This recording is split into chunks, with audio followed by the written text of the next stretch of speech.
Hi, I'm Dustin Abbott, and I'm here to give you my definitive review of the Canon RF 800mm F11, and this is an IS or image stabilized, and it has an STM or a stepping focus motor. This lens, of course, joins the 600mm that I reviewed a week ago as being amongst the most unique lenses on the new Canon RF full-frame mirrorless platform, in that they, number one, are much smaller and lightweight and cheaper than most prime lenses that reach this kind of focal lengths. But beyond that, they also have a really odd aperture, maximum aperture of f11. And it's not just a maximum aperture of f11, it is an aperture of f11. More on that in just a moment. And so these lenses, there's some different elements, design elements as a part of them, and they're really quite unlike anything that I've reviewed on anything previously in the past. Some for good, some for ill, as we'll see as a part of this review. But what is certain is that this lens, I think even more than the 600mm, is an enticing proposition if your goal is just to get as much reach as possible. There are very few lenses that reach out to 800mm, and certainly very few of them that give you good image quality, as we're going to see this lens does, and at such an inexpensive price. In this case, we're looking at around $900 US. So to get 800mm of reach in an autofocusing, image stabilized lens is pretty impressive. And we'll discuss a little bit more how we get there during this review here today. But first, a word from our sponsor. Today's episode is brought to you by Ridge, the wallet redefined. Give your aching rear a break and ditch that bulky old wallet full of stuff you don't need and move to a sleek aluminum, titanium, carbon fiber, or even their new 18-karat gold Ridge wallet. It takes up little more room than a credit card, has RFID blocking technology to protect your valuable information, and comes with a lifetime warranty. Visit ridge.com/Dustin and use code Dustin to get 10% off your order, along with free shipping worldwide. So this comes out as a larger lens than what the 600mm did, as we took a look at recently.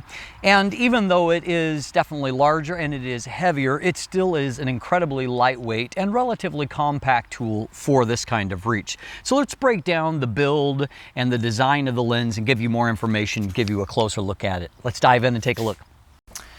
So we're going to go hands-on with this very unique lens. It stands with the 600mm f11 lens as the only lenses like this that I've ever seen this kind of design language with.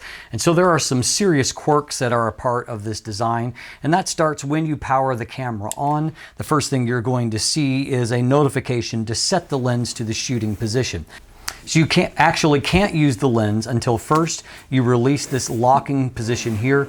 You extend the lens out a fair distance, 10 or 11 centimeters, and then you lock it back in place. And only then will you see the actual traditional focus screen appear, except for it's not quite like what you're accustomed to seeing, in that there is a rather small, by comparison to when you're accustomed to having the whole frame available, a fairly small box that is there. Because of the maximum aperture of f11, autofocus is limited here, and so you don't have all focus points available. You're just able to focus within this center point. And for those of us that have gotten spoiled and used to being able to track all across the frame, I did not enjoy going back to a more limiting experience like that. But the quirks don't end there. If you look inside here, you're going to see that there are no aperture blades. And you say, well, sure, you never see the aperture blades when the aperture is fully open. True, but in this case, there are no aperture blades showing because there are no aperture blades. This is a fixed f11 lens, which means that not only can you not open the aperture wider than f11, you can't close it down further than that, which means that every shot taken with this lens will be shot with an aperture of f11. And so that obviously really limits what you can do creatively, in that you can't stop the lens down further to increase depth of field. And so you're going to have to use this lens basically in a very prescribed kind of way, because that's the only way that it functions. Just another part of the quirkiness of this particular lens. Now, in its retracted position, this is a very compact lens for an 800mm lens. It's not compact in an absolute sense, and certainly feels significantly larger than what does the 600mm. But in this case, we have nearly 102 millimeters of diameter to the lens, giving us a fairly large 95 millimeter filter thread up front, and the overall length of the lens is about 352 millimeters. And so it is a fairly long lens, about 90 millimeters longer than what is the 600 millimeter. You'll note that at the front of this lens, there's an extended section that has a very different texture. In this case, it's a rubberized surface. That's where you're going to be holding the lens a lot. And it feels more like a camera body or even like a pair of binoculars in terms of finish. In some ways, this lens looks a little bit like a long monocular because of that, unique type of finish.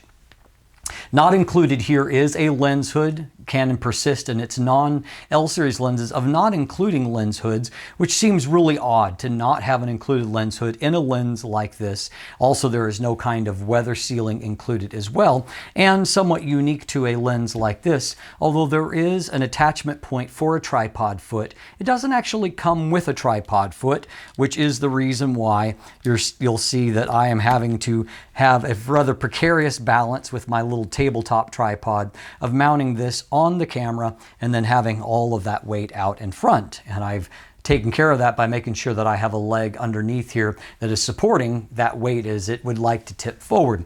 And so if you're going to use a tripod foot, you're going to have to use a third-party one and provide it yourself. Just another one of the quirks that are a part of this. Now, as far as other aspects of lens design, it's a little bit more traditional. We have Canon's control ring, which is, we've become accustomed to on RF lenses. It has a diamond pattern here, as we've always seen, but it's a different finish and a little bit more of a chrome type finish. The focus ring is nice and wide. It's ribbed and rubberized. It has a little bit less damping, at least in the two copies I have here, a little less damping than what does the 600 millimeter. I slightly prefer the feeling of the 600 millimeter as it feels a little bit more definite. That could be a copy specific thing.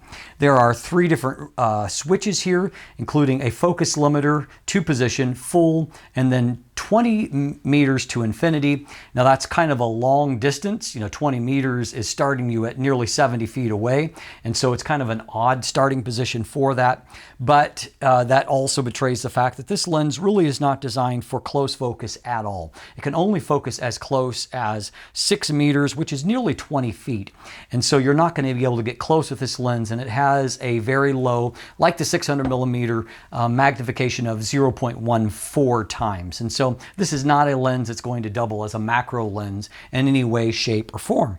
Overall, the weight here is 1,260 grams, which is obviously very lightweight for an 800 millimeter lens. In fact, that's lighter than most of your traditional 70 to 200 millimeter f2.8 zoom lenses.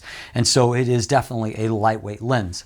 In the middle here, you have an AF/MF switch, switching between the stepping motor and then manual focus. And then on the bottom, you have a basic on and off switch for the image stabilizer. So no different stabilizer modes, but just that one on and off switch. You're going to have to rely on the lens to be smart enough to handle whatever situation you're in, even if you're panning.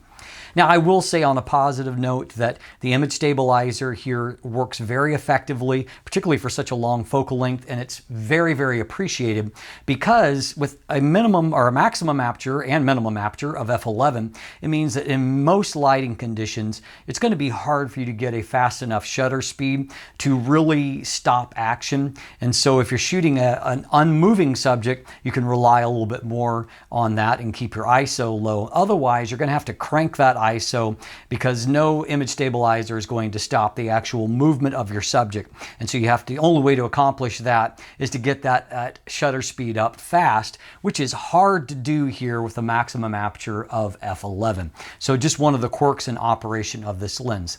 So certainly a very unique kind of lens design, not going to be for everyone, not going to be for most people. And yet this lens is popular because it gives you a tremendous amount of reach for a quite inexpensive price of right under $900 US.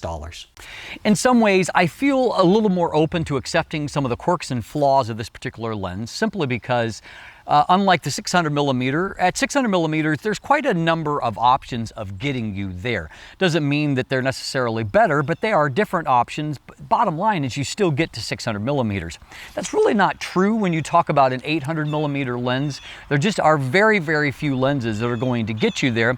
And often to get there, you're having to involve something like a teleconverter, which has its own downsides. And so there are some quirks here, obviously, but I'm willing to embrace those a little bit more fully on an 800mm lens just because of the other uniqueness of that amount of reach in a lens that is really, at the end of the day, still quite usable. That usability extends on to the stepping motor, because while stepping motor doesn't represent the top tier of autofocus performance on a Canon RF mount, their kind of better system is their Nano USM, and a Nano USM gives you just a little bit more speed, and particularly when used in kind of an array of multiple Nano USM motors, it really delivers some really great autofocus results. Often STM is not quite on that level, though I will say that the STM motor employed on this and the 600mm lens, they are amongst the better ones on Canon lenses.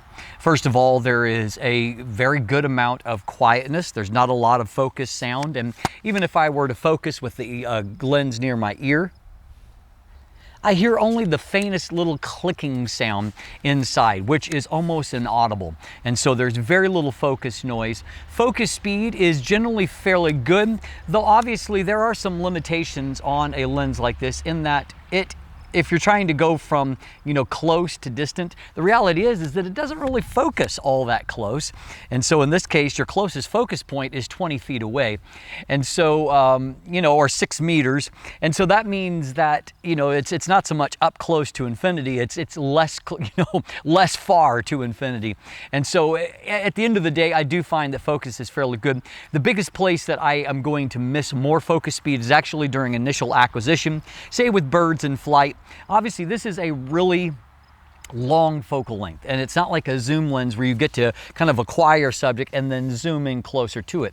You're always at 800mm, and so that does make that initial contact of an object that's already in motion, it's challenging, and it's going to require some effort, particularly since, as we have already seen, you're not working with the full sensor's worth of focus there. You have more of a center box, and so that does introduce some additional challenges into this.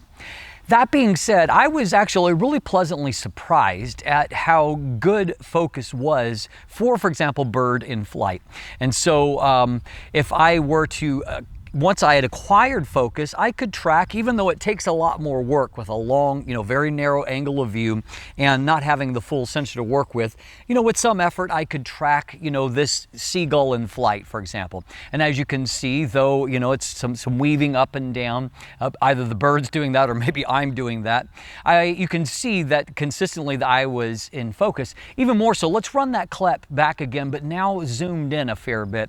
And you can see that with great rapidity, we are keeping a good constant accuracy on the eye of the seagull in flight. So I was really impressed by that in performance. I'm also impressed by the R5 body that I was using in that it doesn't actually have a dedicated bird IAF mode like my Sony Alpha 1 does, but it seems to do equally good in tracking eyes nonetheless.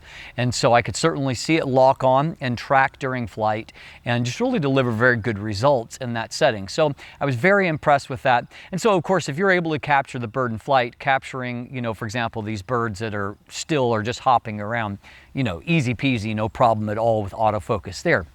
So at the end of the day, I think that there are some good marks to be given here on the autofocus front. It's not the fastest lens out there, and compared to the high-end telephoto primes, but at the end of the day, I think you're going to get a better result here than you are with most, say, teleconverter combinations, which is going to be your most likely way of reaching out to 800mm. So I don't think that you're losing much there.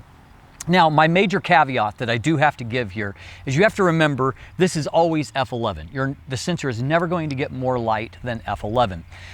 So that means that shooting in the middle of the day, I'm able to, I have to shoot at higher ISO than what I would like, even, mid-afternoon if I want to stop action of a bird in flight.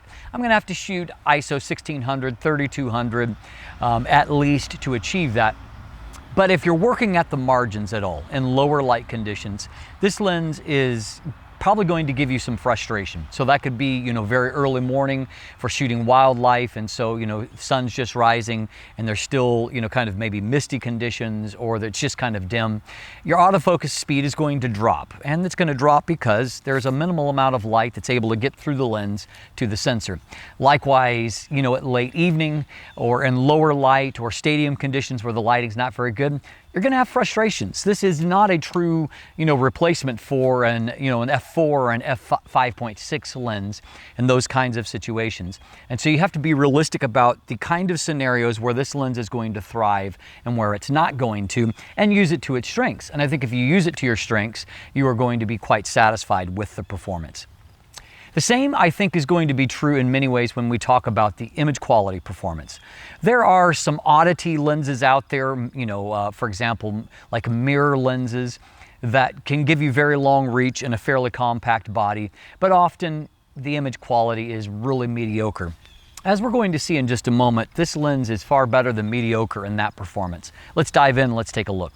So first of all, you can see that I'm zoomed much further into my chart than what I usually am, and that's because at 800 millimeters, you need a lot of room to frame that whole chart, room that I don't have. And so what we can see here is there is just a mild amount of a pincushion distortion. You can see these lines squeezing down just a little bit, and a bit of vignette in the corners, though nothing here is very extreme. So here's a manual correction of that. So first of all, I've taken off the profile corrections, very mild amount of distortion of -2, and then a +50 for the vignette. Nothing that is significant. And most of the time, this is what you'll actually see right here, because the standard profile in camera or in software will automatically detect and add that. And so you don't actually see either the vignette or the distortion, though frankly, neither one is that big of a deal. I found, like the 600 millimeters, that I was impressed with chromatic aberration control, and so when it comes to longitudinal chromatic aberrations, it will exhibit before and after the plane of focus as fringing. You can see that on these white, high contrast, little wildflowers, that there's not really any evidence of any kind of fringing after that, and so it is well controlled here, and even in these kind of transition areas here, we can see that chromatic aberrations are well controlled, no fringing to be seen. Likewise, I don't see any lateral chromatic aberration near the edge of the frame. That will show up on either side of black and white transitions like this, and you can see there really just isn't any evidence of that taking place here. So our sharpness tests are done on the 45 megapixel Canon EOS R5. And so in this case, I have used obviously I always use a steady tripod. I usually use a 2-second countdown. In this case, I went to a 10-second just because there's a little bit more chance of there being vibration that lingers. And a lens like this that, as we've already seen, doesn't necessarily balance the best because I don't have a tripod foot for it. Nonetheless, I think I've got very representative sharpness results, and you can see that in the center of the frame, even at 200%, this is a very sharp lens, and we can see good contrast, good detail, no problem reading any of the letters that are here on the headband on this bill, and so, very impressive there.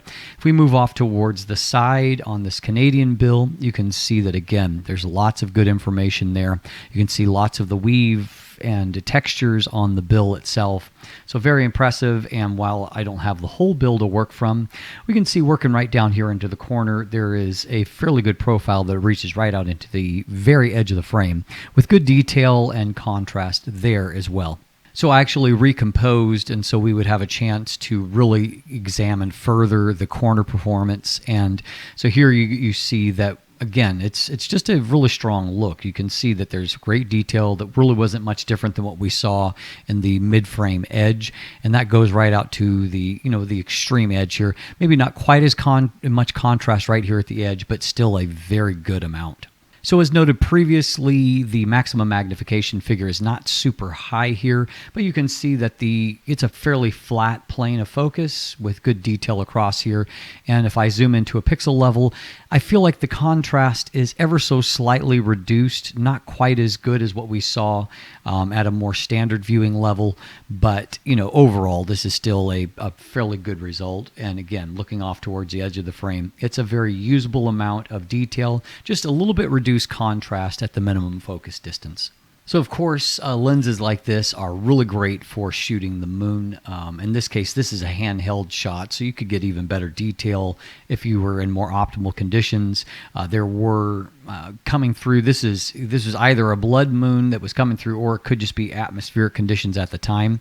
But this is as it was in terms of color. But you can see as we look towards the edge, there's great big bits of contrast in the crater that is shown there. And so, I mean, obviously a really fun lens for shooting up at the moon because you get such a nice high degree of magnification.